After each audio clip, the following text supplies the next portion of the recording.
আল্লাহ রব্বুল আলামিন সূরা বাকারার 43 নম্বর আয়াতে কারিমা নাজিল করে দিয়ে রব্বুল আলামিন বলেন, ওয়া আকিমুস সালাতা ওয়া আতুজ যাকাতা ওয়ারকাউ মা'আর রাকিঈন।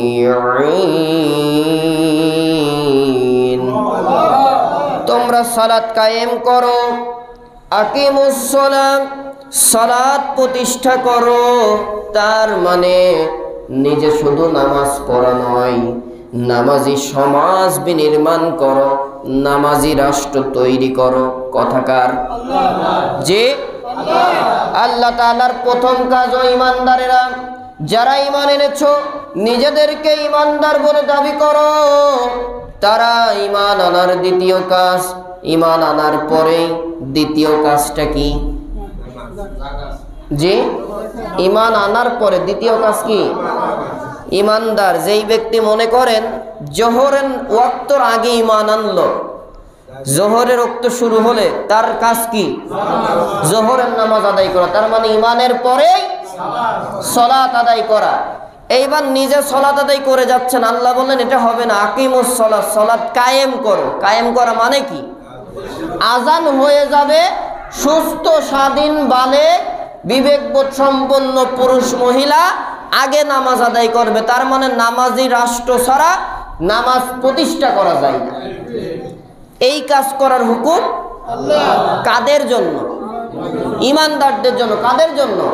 তাহলে ঈমান এনেছো, দ্বিতীয় কাজ বসে থাকবা না, নিজে নামাজ পড়বা, সমাজটাকে নামাজি সমাজ করবা। এরপরে নামাজি ব্যক্তিদের দ্বিতীয় কাজ ওয়াতুজ যাকাত, যাকাত প্রদান করো। কি দাও? যাকাত দিয়ে দাও, যাকাত আদায় করো। তার মানে যাকাতকে দান মনে করো না, এটা হক। কার হক? যে গরিবের হক। ওয়ারকাউ মা'আর রাকিঈন, আল্লাহ তাআলা পরে আবার বললেন রুকুকারীদের সাথে রুকু করো। তার মানে যারা সুস্থ সাবালক মানুষ তারা জামাতের সাথে নামাজ আদায় করো। ছোট্ট একটি আয়াত, আল্লাহ রব্বুল আলামিনের তিনটি ঘোষণা মহান রব্বুল আলামিন সূরা বাকারার 43 নম্বর আয়াতে কারিমা নাজিল করে দিয়ে বললেন, নামাজ তো প্রতিষ্ঠা করাই লাগবে। নামাজ প্রতিষ্ঠা করতে গেলে নামাজি রাষ্ট্র ছাড়া সম্ভব না। কি দ্বিতীয় কাজ? নামাজ প্রতিষ্ঠা করার পরে যাকাত ভিত্তিক অর্থ ব্যবস্থা প্রতিষ্ঠা করে ফেলবা। তার মানে তোমার অর্থ ব্যবস্থা আর সুদ ভিত্তিক নয়, অর্থ ব্যবস্থা হয়ে যাবে যাকাত ভিত্তিক। যাদের উপরে যাকাত ফরজ নিজের দায়িত্বে হিসাব করে গুনে গুনে যাকাত দিতে হবে, আর যারা যাকাত নেওয়ার মতো তারা যাকাত নিয়ে নেবে। এরপরে রব্বুল আলামিন বলেন, ওয়ারকাউ মা'আর রাকিঈন, রুকুকারীদের সাথে রুকু করো। তার মানে জামাতে নামাজ আদায় করো। নামাজ পড়ো, একা পড়লে নামাজ কবুল হবে না। ঘোষণা জোরে কোন? হ্যাঁ, নামাজ জামাতে আদায় করতে হবে। তার মানে মসজিদে নামাজের ব্যবস্থা করে ফেলতে হবে। আজান হয়ে যাবে, মসজিদে চলে আসতে হবে। আমাদের সমাজে জামাতে নামাজ আদায় করার গুরুত্ব কম। আল্লাহর নবী বিশ্ব নবী বলেন, আমার যে উম্মত আজান শোনার পরেও ঘরে বসে থাকে বা ঘরে নামাজ আদায় করে, আমি রাসূলের ইচ্ছা হয় ওই ঘরটাকে আগুন দিয়ে জ্বালিয়ে পুড়িয়ে ছারখার করে দেই। শুধু পারি না, ওই ঘরে মহিলা থাকে এবং বাচ্চা থাকে।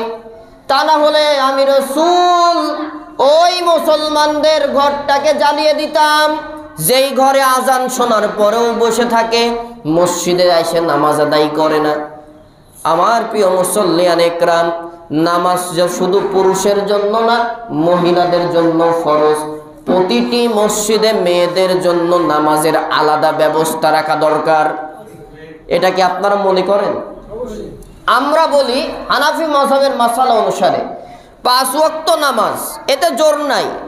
মহিলারা বাড়ি পড়ুক বা যেখানে পড়ুক, মসজিদে ব্যবস্থাটা এমন রাখতে হবে কোন দিক থেকে তারা আসবে, কোন দিক থেকে যাবে, পুরুষ এটা টের পাবে না। দ্বিতীয় বিষয়, ঈদের নামাজ আর জুমুয়ার নামাজ অন্তত ওই মেয়েদেরকে আনার ব্যবস্থা করা আমাদের জরুরি। জরুরি না ভাই? কারণ জোহরের নামাজ কয় রাকাত?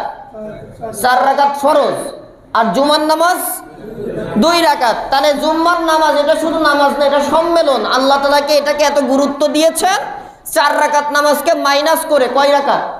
2 রাকাত। তাহলে আপনি পড়তেছেন, মেয়েদের সুযোগ দিলেন না, কথা কি তাই হলো না?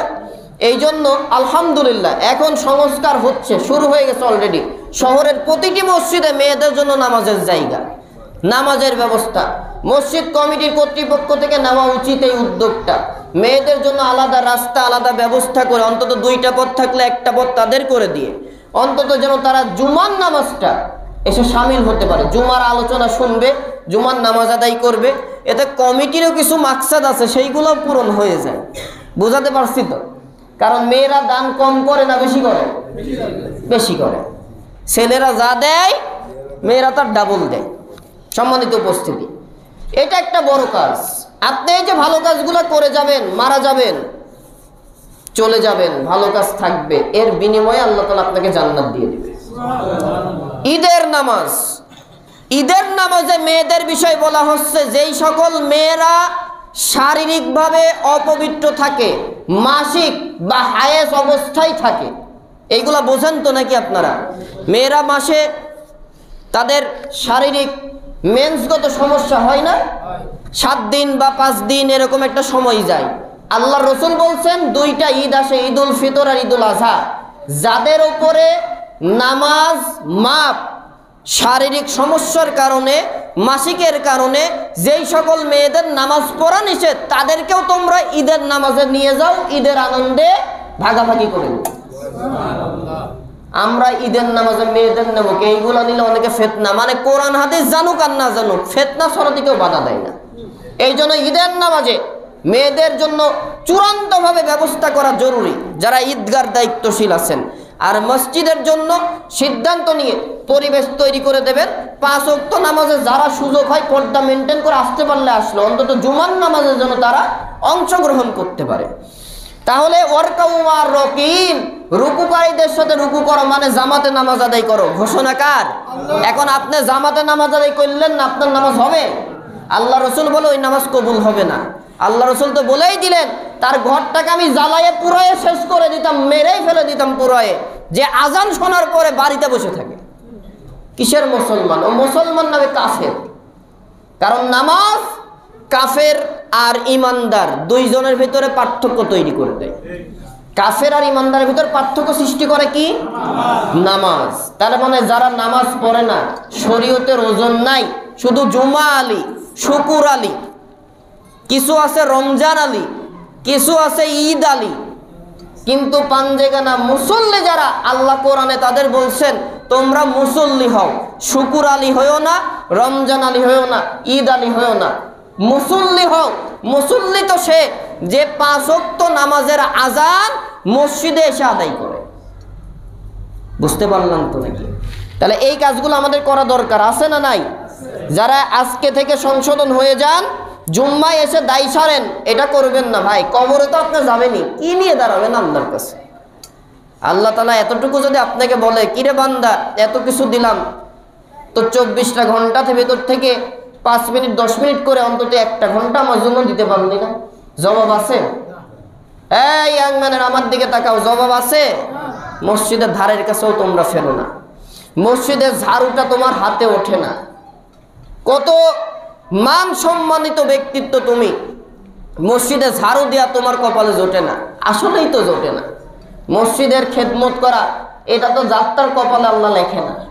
সবার টাকাও যেমন আল্লাহ তার ইসলামের জন্য নেয় না, ঠিক তেমন তার ঘরের খেদমত, তার দিনের খেদমত আল্লাহ সবাইকে দিয়ে করায় না, যাকে পছন্দ করে তাকে দিয়ে করায়। জি কি হলো?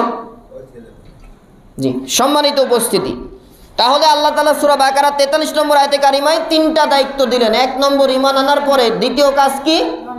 জোরে কোন? নামাজ। নামাজ একাকী পড়বেন? যারা পড়েন না তারা কোন? নামাজ একাকী পড়লে হবে? তাহলে একাকী পড়লে যদি নামাজ নাই হয় কবুল, যারা পড়েনি না তাদের কি গতি? আরো ভয়াবহ কিনা? সংশোধন হন। এইবার দ্বিতীয় কাজ, নামাজি ব্যক্তির দ্বিতীয় কাজ যাকাত। যাকাত ভিত্তিক অর্থ ব্যবস্থা। যাকাত আরবি শব্দ, এর অর্থ পবিত্র করা, বৃদ্ধি করা, পরিশুদ্ধ করা, প্রবৃদ্ধি দান করা। শরীয়তের পরিভাষায় সুনির্ধারিত সম্পদ সুনির্ধারিত শর্তে তার হকদারকে দিয়ে দেওয়া। এক কথায় কোনো মুসলমান আল্লাহর নির্ধারিত নিসাব পরিমাণের সম্পদের মালিক হলে এবং তা 1 বছর পর্যন্ত ওই মালিকানা যদি তার কাছে থাকে, ওই সম্পদের নিসাব পরিমাণ সম্পদ 1 বছরের মালিকানায় যদি থেকে থাকে, তার উপরে শতকরা 2.5% যাকাত প্রদান করা ফরজে আইন ইবাদত। তাহলে যাকাতটা কাকে বলে ভাই? নেশাব পরিমাণ সম্পদের মালিক হতে হবে কয় বছর? এই রমজান থেকে আগামী রমজান, গত রমজান থেকে এই রমজান পর্যন্ত আপনার যেই টাকাটা, যেই সোনাদানার মূল্যটা আপনার কাছে আছে, ওই টাকাটা যদি নেশাব পরিমাণ হয়ে যায়, তার উপরে 100 টাকায় কয় টাকা? 2.5 টাকা। তার মানে 1 লক্ষ টাকা হলে 2.5 1 লক্ষ টাকা হলে 2.5 টাকা হিসাব করে দান করতে হবে। কি করবেন? দিয়ে দিতে হবে, দান করা যাবে না, দিতে হবে। আর দান করবেন কি? আল্লাহ তো আপনাকে দান করেছে, আপনি এবার সেখান থেকে গরিবের হকটা আলাদা করে দেন। সম্মানিত উপস্থিতি, যাকাত প্রদানের শর্ত, কারা যাকাত দেবে? যাকাত প্রদানের শর্তসমূহ হচ্ছে স্বাধীন ব্যক্তি, পূর্ণবয়স্ক মুসলিম নরনারী, নেশাব সম্পদের মালিক হলে। নিসাবটা কি?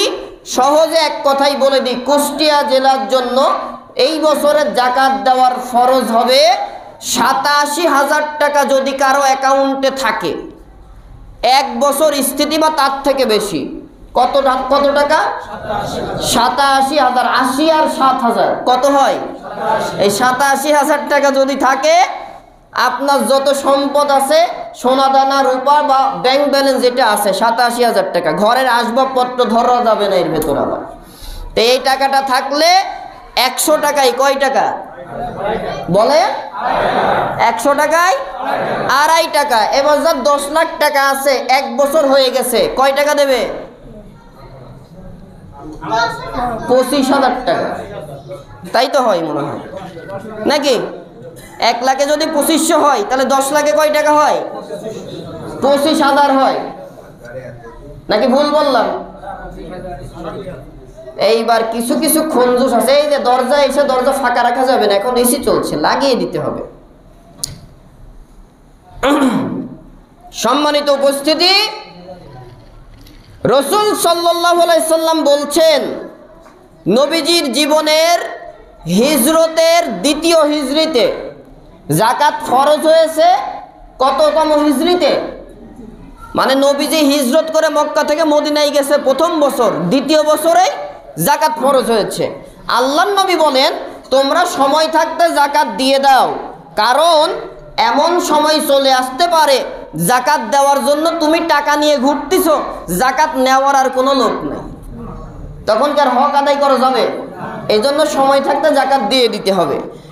এই হাদিসটি সহিহ বুখারী ও মুসলিমের মুত্তাফাকুন আলাই হাদিস। এই হাদিস বলতে গিয়ে আরেকটা হাদিস মনে পড়ে গেল, যে হযরত ওমর ফারুক রাদিয়াল্লাহু তাআলা আনহুর জামানা, সম্ভবত খোলাফায়ে রাশেদার জামানা, একজন ব্যক্তি কাঁধে করে কিছু টাকা পয়সা, কাঁধে করে টাকা পয়সা নিয়ে ঘুরছে দীর্ঘদিন, প্রায় 1 সপ্তাহের উপরে ঘুরতে ঘুরতে তার পোশাক আশাক ময়লা, একদম ফকির পাগলের মতো হয়ে গেছে। আর একজন ব্যক্তি এসে বলে, ভাই দাঁড়াও দাঁড়াও, তোমাকেই তো খুঁজছি, এদিকে আসো। হ্যাঁ ভাই, কি হয়েছে? সালাম কালাম দেওয়ার পরে কয়, ভাই যাকাতের টাকা দেওয়ার জন্য 2 দিন ধরে লোক খুঁজে বেড়াচ্ছি, পাচ্ছি না এই মক্কা মদিনা রাষ্ট্রের ভেতরে।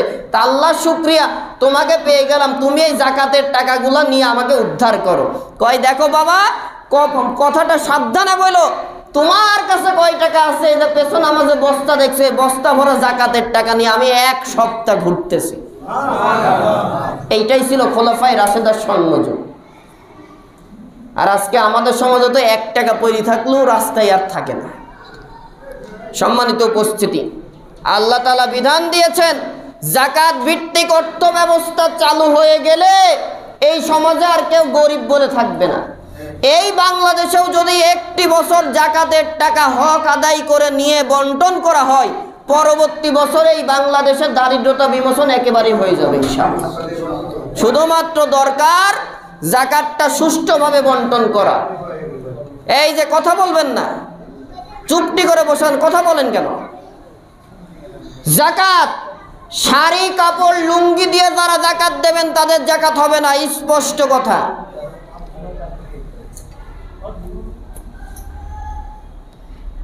শাড়ি দিয়ে লুঙ্গি দিয়ে যাকাত দিলে যাকাত বাতিল হয়ে যাবে। কথা কি বুঝলেন? বুঝেন নাই? যাকাতের টাকা আল্লাহ তাআলা আপনাকে ইচ্ছা মতো খরচ করার বিধান দেয়নি, আল্লাহ বন্টন দিয়েছে। আপনার 25,000 টাকা হয়েছে, আর একজনের হয়েছে, এক জায়গায় করে সমাজের 1জন বা 2জন ব্যক্তিকে নির্ধারণ করেন। এই যাকাতের টাকা সে নিয়ে খাই ফেলবে নাকি? না, তারও খাওয়ার অধিকার নাই। সে নিয়ে তার নিজের কর্মসংস্থানের সুযোগ করে নেবে, যাতে আগামী বছর তার যাকাত নেওয়া না লাগে, সেই যেন দিতে পারে। সম্মানিত উপস্থিতি, যাকাতের টাকা পুরো টাকাটাই দিয়ে দিতে হবে। এবার আপনি একজনকে দেন, 2জনকে দেন, আপনার হিসাব। কিন্তু যাকাতের টাকা লুঙ্গি আর শাড়ির এই প্রথা করে, এইটা শুধুমাত্র এই ভারতীয় উপমহাদেশের ভেতরে। লুঙ্গি শাড়ি দেওয়ার জন্য মিডিয়া রেডি, এবার যাকাতের টাকা দেয়। গতদিনও দেখলাম একজন মুখে দাড়িও আছে, যদিও বামপন্থী কোনো ব্যক্তিত্ব হতে পারে, টাকার যে এত গর্ব অহংকার, লাইন ধরে দাঁড়াইছে গরিবরা, কেউ শাড়ি কেউ লুঙ্গি নিয়ে যায়। একজন লাইন ভেদ করে চলে আসছে, ওই শাড়ি দিয়ে তার মাথার পর পিটাচ্ছে। এরকম দেখেছেন হয়তো আপনারা অনেকেই। সম্মানিত উপস্থিতি, যাকাতের টাকা যারা লুঙ্গি আর শাড়ি দিয়ে দেবে, স্পষ্ট কথা আবারও বলছি, যাকাত তাদের বাতিল হয়ে যাবে, যাকাত আদায় হবে না যাকাত যদি লুঙ্গি আর শাড়ি দিয়ে দেন। আমাদের দেশে লুঙ্গি আর শাড়ি, যাকাতের লুঙ্গি শাড়ি আলাদাভাবে তৈরি হয়ে আসে, কি হয় না? এই অধিকার কে দিয়েছে আপনাকে? আপনাদের কে দিল যে যাকাতের শাড়ি আর যাকাতের লুঙ্গি বলে আলাদা বন্টন করার? আপনিও গুনাহগার। যারা যাকাতের টাকা দিয়ে লুঙ্গি শাড়ি দিয়ে বন্টন করে যাকাতের হকটাকে নষ্ট করছে, তারা তো কবিরা গুনাহগার। তাহলে যাকাতের টাকা কিভাবে দিতে হবে ভাই বলেন তো? এবার যাকাতটা কিভাবে দেবেন? লুঙ্গি শাড়ি না, 5,000 10,000 টাকা যেটাই হয়েছে, হ্যাঁ আপনার নিজের ভেতরে দেখেন, মা বাবা সন্তানকে যাকাত দিতে পারবে না, সন্তান বলেন না কেন কথা? সন্তান মা বাবাকে যাকাত দিতে পারবে? ওখানেও হকের সম্পর্ক, ওখানে যাকাত চলবে না। তবে ভাই বোন থেকে শুরু করে, ভাই বোনের ছেলে মেয়ে থেকে শুরু করে সব জায়গায় যাকাতের টাকা বন্টন করা যাবে। এই যাকাত নিজের আত্মীয়, না হলে প্রতিবেশী, এরপরে সমাজ রাষ্ট্রে চলে আসতে হবে, দিয়ে দিতে হবে। যাকাত দেওয়ার ক্ষেত্রে এবার আল্লাহ নির্ধারণ করেছে, বলেন তো দেখি কয়জন ব্যক্তিকে যাকাত দেওয়া যায়? অনেকই তো বললাম, 5 বছর ধরে বললাম, গত সপ্তাহেও শোনালাম, যাকাত দেবেন কয়জনকে, কয়টা খাতকে? 8টা। একজন বলেছে, উনি আলোচনা মনোযোগ দিয়ে শোনে, আপনাদের ইচ্ছা নাই তো শোনার, মনে রাখবেন কি করে? ছবি সিরিয়ালি মনে রেখে শেষ করা যায় না, আমি আর যাকাতের খাত কি করে মনে রাখবো? এই জন্যই তো যাকাতের হক আপনারা নষ্ট করেন। সম্মানিত উপস্থিতি, আল্লাহ রব্বুল আলামিন যাকাত যাদেরকে দেবেন তাদের খাতের বর্ণনা আল্লাহ তাআলা 1,500 বছর আগে কোরআনুল কারিমে সূরা তাওবার 60 নম্বর আয়াতে কারিমা নাজিল করে জানিয়ে দিয়েছেন। কোন সূরা? জোরে বলেন, সবাই বলেন। সূরা তাওবা। বলেন কি সূরা? সবাই বলেন। কত নম্বর আয়াত? 60। কত নম্বর আয়াত? বাড়ি যায় খুলে দেখবেন। রব্বুল আলামিন বলেন, যাকাতের টাকা কারা কারা পাবে? ইন্নামাস সাদাকাতু লিল ফুকারাই ওয়াল মাসাকিনি ওয়াল আমিলিনা আলাইহা والمؤلفة قلوبهم وفي الرقاب وفي الرقاب والغارمين وفي سبيل الله وابن السبيل فريضة من الله والله عليم حكيم আল্লাহু আকবার। যাকাতের টাকা পাবে 1 নম্বর ফকির। যারা ফকির মানে কি? নিঃস্ব, কিচ্ছু নাই, ভিক্ষা করে খাই চাই, এই শ্রেণীর ফকিরকে দেবেন 1 নম্বর।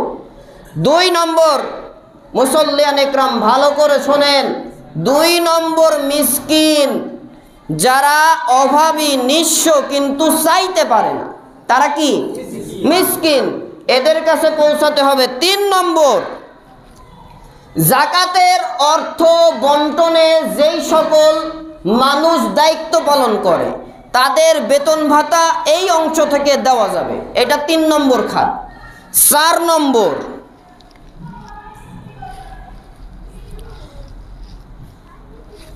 নম্বর হচ্ছে বেধর্মী, তাদের ধর্মীয় কাজে দেওয়া যাবে না, তবে তার পরিবার চালানো, তাকে সহায়তা করা, ছেলেমেয়ের লেখাপড়া করা ইত্যাদি কাজে তাকে বাঁচানোর জন্য, এই তাদের ধর্মীয় দিকে আগ্রহী করার জন্য যাকাতের একটা অংশ তাদেরকে দেওয়া যাবে। কয় নম্বর খাত বলেন তো? 1 নম্বর কি? নিঃস্ব, প্রকৃত নিঃস্ব যারা। 2 নম্বর মিসকিন, যারা অভাবী কিন্তু চাইতে। 3 নম্বর যাকাত প্রদানকারী কমিটির বেতন ভাতা। 4 নম্বর বেধর্মী, তাদেরকে ইসলামের দিকে আনার জন্য অভাবীদের, বেধর্মী অভাবীদের দিতে পারবেন। 5 নম্বর গোলামকে আজাদ করা। এখন গোলাম নাই, তবে নিরপরাধ মানুষ যদি জেলে থাকে, তাই বলে আবার অন্যায়কারীকে দেওয়া যাবে না, তাহলে যাকাতও বাতিল, আপনিও গুনাহগার। নিরপরাধ মানুষ জেলে আক্রান্ত হয়ে আছে, জেলে আটক হয়ে আছে, তাদের বাঁচাতে, তাদের মামলা লড়তে বা তাদের পরিবার চালাতে যাকাতের একটা অংশ দিতে হবে। এটা কয় নম্বর খাত? 6 নম্বর ঋণগ্রস্ত মানুষ, ঋণে জর্জরিত, পরিশোধ করতে পারছে না, যাকাতের টাকা দিয়ে তাদের ঋণ পরিশোধ করা যাবে। কয় নম্বর খাত? 7 নম্বর যেই সকল দল, অবশ্যই তাকে ইসলামী দল হতে হবে, মূল হতে হবে কোরআন সুন্নাহ তাদের আদর্শ। এই ইসলামী রাষ্ট্র প্রতিষ্ঠার জন্য যেই সকল দল কাজ করে, তাদের কাজকে বেগবান করার জন্য তাদের যাকাতের আলাদা ফান্ড আছে, সেই ফান্ডে যাকাতের একটা অংশ তাদেরকে দিতে হবে। কয় নম্বর খাত? 8 নম্বর খাত হচ্ছে মুসাফির।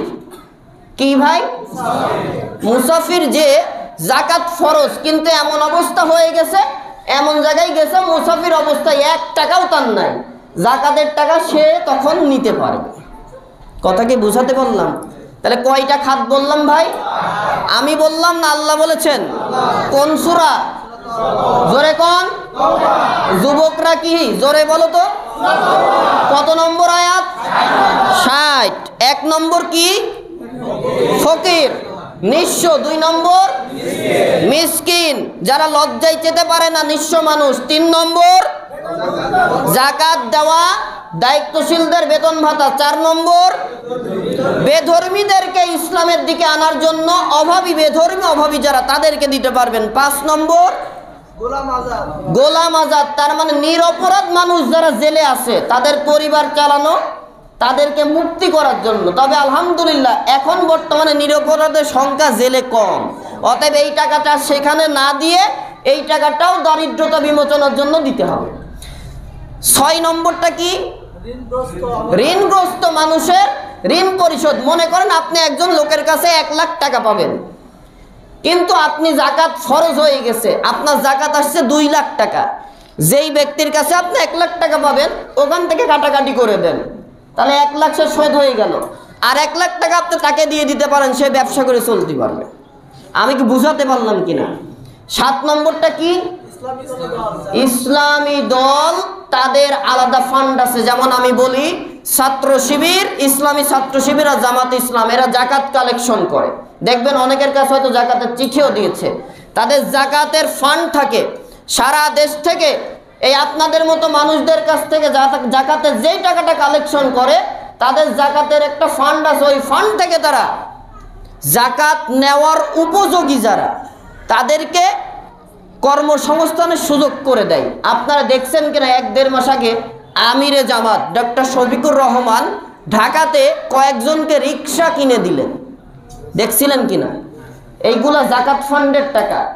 এই দলগুলাকে এই কাজে সহায়তা করতে জাকাতের একটা অংশ আপনি তাদেরকে দিতে পারেন। মনে করেন 10,000 টাকা আপনার জাকাত হয়েছে, ওখানে 1, 2, 4, 5,000 দিয়ে দিলেন, আর আপনার নিকট আত্মীয় ইত্যাদি তাদের মাঝে দিলেন। তাহলে দুই দিকে কাজ হলো। এক, ইসলামী রাষ্ট্র বিনির্মাণে আপনি ভূমিকা রাখলেন।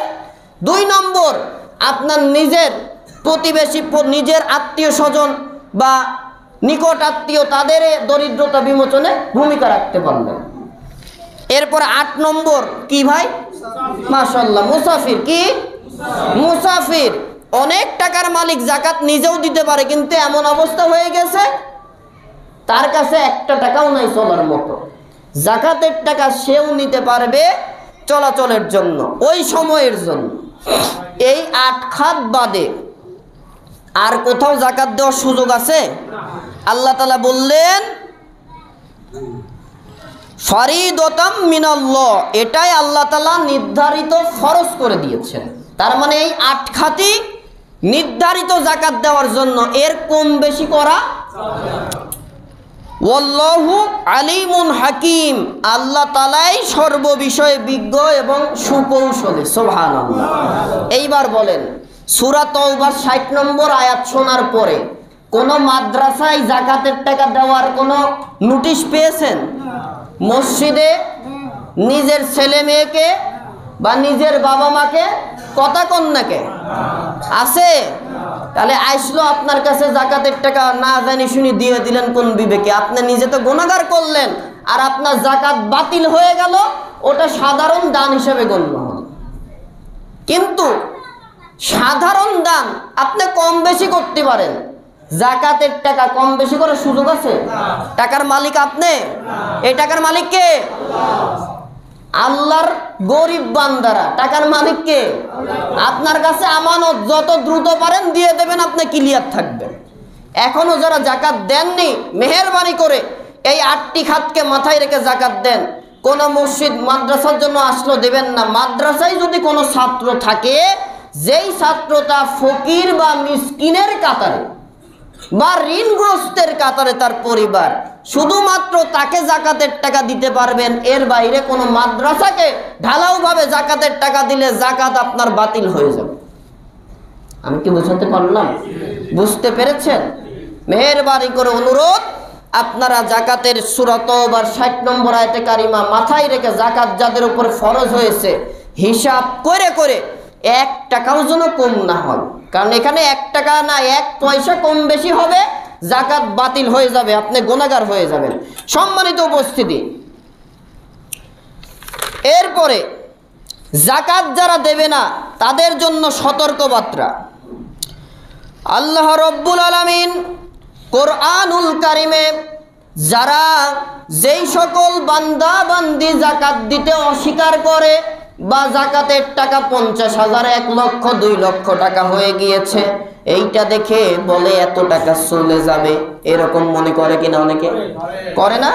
এত টাকা চলে যাবে, এত টাকা জাকাত দেব না, না না, অল্প কিছু দিলাম আর বাদ বাকি রেখে দিলেন, এরকম করে না? আল্লাহ রব্বুল আলামিন বলেন এই শ্রেণীর মানুষদের জাকাত আদায় হবে না। তার মানে তারা জাকাত নামক ইবাদতকে অস্বীকার করলো। আর যারা জাকাত দিল না, জাকাতকে বৃদ্ধাঙ্গুলি দিল, তাদের জন্য হুঁশিয়ারি সংকেত। আল্লাহ তাআলা বলেন ওয়াল্লাযীনা ইয়াকুনিজুনা আয-যাহাবা ওয়াল ফিদ্দাতা ওয়ালা তুনফিকু নাহা ফি সাবিলিল্লাহি ফাবাশশিরহুম বিআযাবিন আলীম। যারা স্বর্ণ এবং রৌপ্যকে গচ্ছিত করে রাখে, সঞ্চয় করে রাখে এবং আল্লাহর পথে খরচ করে না। আল্লাহ তাআলা এখানে খরচ শব্দ এনেছেন, ব্যয় শব্দ, দান শব্দ আনেনি। কি শব্দ?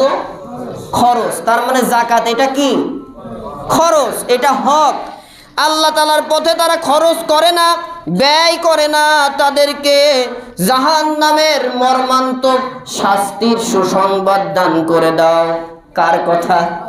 তার মানে যাকাত যারা ফরজ হওয়ার পরে দেয় না, যাকাতের টাকা বেশি হওয়ার কারণে কম করে দেয়, বেশিটা রেখে দেয়, যাকাতটা 8 খাতের বাইরে বন্টন করে, তারা প্রত্যেকেই যাকাত না দেওয়ার, যাকাতকে অস্বীকার করার গুনাহগার। তাদেরকে রব্বুল আলামিন ডাইরেক্ট কিসের ঘোষণা দিয়েছেন? জাহান্নামের। কিসের? এইবার যাদের উপরে যাকাত ফরজ হিসাব করেন, গত রমজান থেকে এই রমজান তার আগ পর্যন্ত কত টাকা ব্যাংকে আছে, ফিক্সড ডিপোজিট আছে, কত টাকা সোনা দানা আছে। তবে এই ক্ষেত্রে মাসালাটা শুনে নেন, যেই সোনা বা স্বর্ণ অলংকার আপনার স্ত্রী ব্যবহার করে, স্ত্রীরা ব্যবহার করে না, নাকের দুল, কানের ফুল, গলার মালা যেইগুলো ব্যবহার করে, এইগুলো যাকাতের ভিতর আসবে না। ব্যবহারজিত সম্পদ যাকাতের জন্য না, ওটা তো উনি ব্যবহার করছেন। কিন্তু কোন সম্পদ, স্বর্ণ অলংকার ব্যবহার করে না, রৌপ্য ব্যবহার করে না, ঘরে তুলে রেখে দেয়, কোনো এক সময় বিপদে পড়বেন, বিক্রি করে কাজে লাগাবেন। এরকম আছে না লোক অনেকে? 2টা হার আছে, গলায় দেন একটা, আর একটা থাকলো অতিরিক্ত, সেটা যাকাতের ভেতরে ধরে ফেলবেন।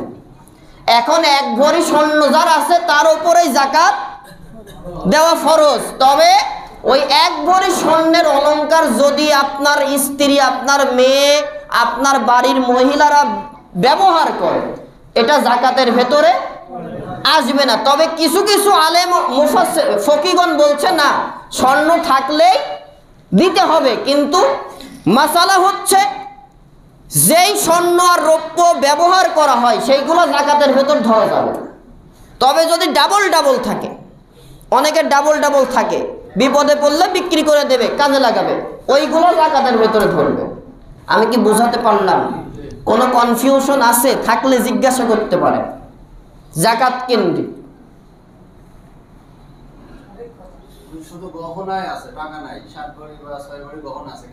এবার এইবার কথা, 7-6 ভরি গহনা তো মানুষ ব্যবহার করে না, সর্বোচ্চ 1 থেকে 1.5 ভরি ব্যবহার করে। হ্যাঁ, সবসময় ইউজ করে, 1-1.5 ভরি সবসময় ইউজ না, ইউজ করলেই হবে। কিন্তু 7-6 ভরি গহনা মনে হয় ইউজ করার মতো মানুষ নাই। এই জন্য 1-1.5-2 ভরি বা 3 ভরি যতটুকু ইউজ করে ওইটুকু রেখে বাদ বাকি টাকাটা হিসাব করে ওর উপরে 2.5 টাকা ধরে যাকাত দিয়ে দিতে হবে। 100 টাকায় 2.5 টাকা। কারণ 7 ভরি থাকলে কি 7 ভরি লাগে ব্যবহার করা? আমার মনে হয় লাগে না, কারণ যদি 2টা বালা 2 ভরি হয়, যেই ওজন সবসময় পরে থাকতে পারবে না। এই জন্য ব্যবহার কোনটা করেন এটাই তো আপনার তাকওয়া, এটাই আপনার তাকওয়া। আপনি কোনটুকু ব্যবহার করেন সেইটুকু বাদ রাখেন। আল্লাহ তাআলা তো ছাড় দিয়েই দিলেন। যেটা আপনার স্ত্রী, আপনার মেয়ে, আপনার মা, আপনার দাদি নানি ব্যবহার করে ওইটার দরকার নাই। ওইটা বাদে যেইগুলো আছে ওইগুলো হিসাবে আনেন। হিসাব করে করে মুক্তি পাওয়ার জন্য, নিজের অর্থ সম্পদকে পবিত্র করা, অর্থ সম্পদকে বৃদ্ধি করার লক্ষ্যে, আল্লাহ তাআলার হক, গরিবের হক আল্লাহর হুকুম মোতাবেক ক্লিয়ার হয়ে যাওয়ার লক্ষ্যে যাকাতটা হিসাব করে দিয়ে দেন। রমজানে যাকাত কেন দেই? এই রমজানে দেওয়ার ফজিলতটা বেশি, এই জন্য দেই। তবে রমজানটা আমরা ধরলে যাকাতের হিসাব করাটা সহজ হয়, গত রমজান থেকে এই রমজান। সম্মানিত উপস্থিতি, আমি তাহলে আপনাদের কিন্তু বুঝাতে পারলাম কিনা যাকাতের বিষয়টা? এইবার আসেন, অনেকে বলবেন হুজুর আমার সম্পদও নাই, টাকা পয়সাও নাই, নগদে দিনে আনি দিন খাই, কিন্তু জমি জমা আছে 1 বিঘা 2 বিঘা 3 বিঘা আছে না? এই যে আমার মল্লিক সাহেবেরই তো জমির আর অভাব নাই, উনি ইচ্ছা করলে এরকম কিন্তু মোটামুটি ইসলামের জন্য জমি কয়েক বিঘা দিলে ওনার কমতি হবে না, শুধুমাত্র একটু বড় সড় মনটা দরকার আর কি। যাই হোক, অনেকটাই হেল্প করেন, আল্লাহ তাআলা কবুল করুক, তাতে বারাকা দান করুক। এখন আমি ওনাকে দিয়ে বোঝাই, মনে করেন ওনার 5 বিঘা জমি আছে, এই জমি এটাও তো সম্পদ, কিন্তু এটার কি যাকাত হবে? যাকাত হবে না, এটার ওসর হবে। যেই সিজনের ফসল আপনি তুলবেন আকাশের বৃষ্টি দ্বারা আপনার ফসল আসবে। কি বৃষ্টি? তার মানে বর্ষা মৌসুমে যেই ফসল আসবে ওই ফসলকে আপনি 20 ভাগ করবেন। কয় ভাগ? 20 ভাগ করে, দুঃখিত 10 ভাগ করবেন।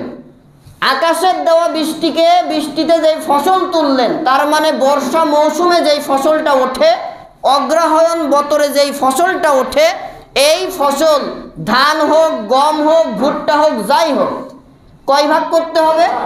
10 ভাগের 1 ভাগ এটাকে ওসর বলে, এটা জাকাত হিসাবে দিয়ে দিতে হবে। এটা আপনার অধিকার নাই, এই অধিকার গরিবের। বা ইসলামী রাষ্ট্রে যারা কাজ করছে তাদেরকেও দিয়ে দিতে পারবেন, সমস্যা নাই। আর যেই বতরে আপনি পানি কিনে, ওই যে তেল দিয়ে সেলো মেশিনে যেই পানিগুলা দিয়ে ফসল উৎপন্ন হয়, তথা চৈত্র বতর আমাদের জন্য বলে, যেটা এই চৈত্র বতরের সিস্টেম অনুযায়ী আপনার ফসল উঠলে 20 ভাগ করতে হবে। 20 ভাগের 1 ভাগ ওসর হিসাবে যাবে। বুঝতে পারলেন? তার মানে ওটা 20 মণ না, 20 ভাগ হবে। এবার ভাগ যদি মনে করেন মনে হবে, যদি নিজা থাউকা করেন থাউকা হবে। কিন্তু থাউকার ক্ষেত্রে আমরা যেহেতু ওজনের সিস্টেম আছে, এই জন্য থাউকায় নাই গিয়ে ওজনে করাটাই উত্তম। এই জন্য বলা হচ্ছে হাদিসের ইয়েতে ভাগের কথা। কিন্তু যদি ওই ক্ষেতটা করতে আমার লস হয়ে যায়, খরচ করি যদি আমার লস হয়ে যায়, তাহলে যদি ওই ক্ষেতটাই আবাদ করতে যদি আমার লস হয়ে যায়, আমি 10 মণ ধান পালাম, খরচ করলাম আমি 15 মণ ধান, তাহলে কি হবে? আল্লাহ পরে যখন আবার আপনার বাড়াই দেবে তখন কি করবেন?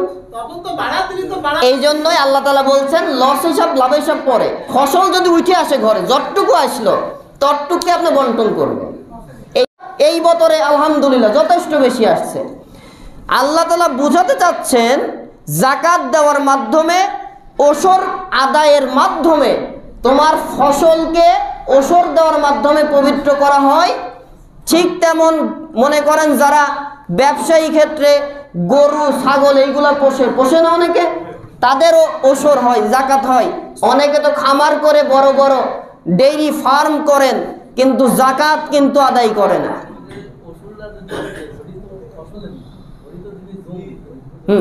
ফসল কত কাটলো না তো পড়ে দিলাম, কত ইনভেস্ট করলে ওটাও পড়ে দিলাম, ওটা তো দান করতে হবে, তো জমি আছে এই বিধান না। জমির সাথে না, এখানে ফসলের সাথে। আপনি এখন কটে নেন, লিজে নেন, বা আপনার নিজের থাক, এই হিসাব না। হাদিসে আসছে আপনি ফসল উৎপন্ন করেছেন, হ্যাঁ আবাদ করেছেন, পেয়েছেন, এবার আগে আল্লাহর জন্য রাখেন, তারপরে নিজের জন্য বন্টন করেন। এটা আল্লাহর বিধান। এটাই আল্লাহ তাআলা বলছেন ফারিদাতাম মিনাল্লাহ, এটাই আল্লাহর সুস্পষ্ট নির্ধারিত বিধান। আপনি ফসল উৎপন্ন করেছেন, কটে না লিজে এটা আপনার হিসাব, কিন্তু আল্লাহ তো আপনাকে দিয়েছে। আল্লাহ যদি না দিত, খালি মাটি পেতেন, হাজার হাজার টাকা ঢাইলেও ফসল একটাও আসতো না। এটাকে বিশ্বাস করেন? তা আল্লাহ যেহেতু দিয়েছে, এবার আল্লাহর হক আগে দেন। এই জন্য আল্লাহ সহজ করে দিল। টাকা খরচ করে, বেশি টাকা খরচ করে যেইবার চাষ করলেন, কয় ভাগের 1 ভাগ? 20 ভাগের 1 ভাগ। কয় ভাগের? মনে করেন 20 মণের 1 মণ। এখন আপনার 20 মণ পুজলো না, আপনার উপর কি ওসর আসবে? আসবে না। 20 মণ পুজলো না, ওসর আসবে না। তবে এই 20 মণ পূজাতে যায় আবার কিন্তু বেরোল বাদ দিয়েন না। বেরোল টেরোল সব ধরে অনেকের 1 বিঘাতে 22 মণও হয় না? তাহলে কত আসে? 20 মণে 1 মণ, আরো 2 মণের উপরে আরো কয়েক কেজি চলে যাবে ওসর।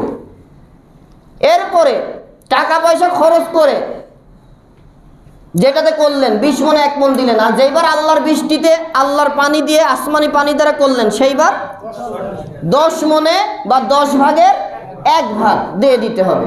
এটা যারা জানতেন না আজকে জানলেন। যাদের জমি জমা আছে হিসাব করে সম্পদগুলোর ওসর দিয়ে দেন। সম্মানিত উপস্থিতি, আজকে আর কথা নয়, যাদের উপরে জাকাত ফরজ হয়েছে মেহেরবানি করে হিসাব করে জাকাতটা পরিশোধ করবেন। এটা আপনার দায়িত্ব, এইটা জানানো ছিল আমাদের দায়িত্ব। আদায় করবেন না, সম্পদ রেখে দেবেন। মনে রাখবেন আল্লাহ তাআলা স্পষ্ট ঘোষণা দিয়েছে, যারা জাকাতে 1 টাকা কম আর বেশি করবে, 1 টাকা না 1টা পয়সা, যে 1 পয়সার দাম নাই কিন্তু কম করে দিয়েছে, ওর জাকাত তো বাতিল হলোই, ও মৃত্যুর পরে ডাইরেক্ট জাহান্নাম। যাদের জমি আছে যারা নিজে ফসল উৎপন্ন করতে পারে না জমি লিজ দেয় সারা জীবন যারা নিজে- তারা তো টাকা নিয়ে নিচ্ছে, টাকা হিসাব করে জাকাত দিবে, টাকা জাকাতে চলে আসবে, ওটা তো 1 বছরের হিসাব হচ্ছে। সম্পদ তো জমিতে 1 বছরের জন্য লিজ দেয়, দেয় না? ওইটা দিয়ে আরো যে সম্পদের ব্যাংক ব্যালেন্স যেগুলো আছে একসাথে করবে। বর্তমানে কোনো মানুষের ব্যাংক ব্যালেন্স থাকে না, এরকম মানুষ কমই আছে। ভবিষ্যৎ চিন্তা করে মোটামুটি কম বেশি সকলেই ফিক্সড ডিপোজিট বলেন বা সঞ্চয় বলেন রাখে, এইগুলা হিসাব করে জাকাত দিবেন।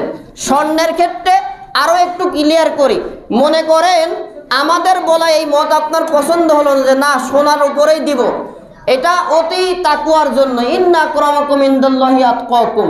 যদি মনে করেন নিজেকে পরিশুদ্ধ করা, সোনার উপর যতটুকু আছে হিসাব করে আপনি সেই জাকাতটুকু দিয়ে দিতে পারেন, এটারও মত আছে, অসুবিধা নেই।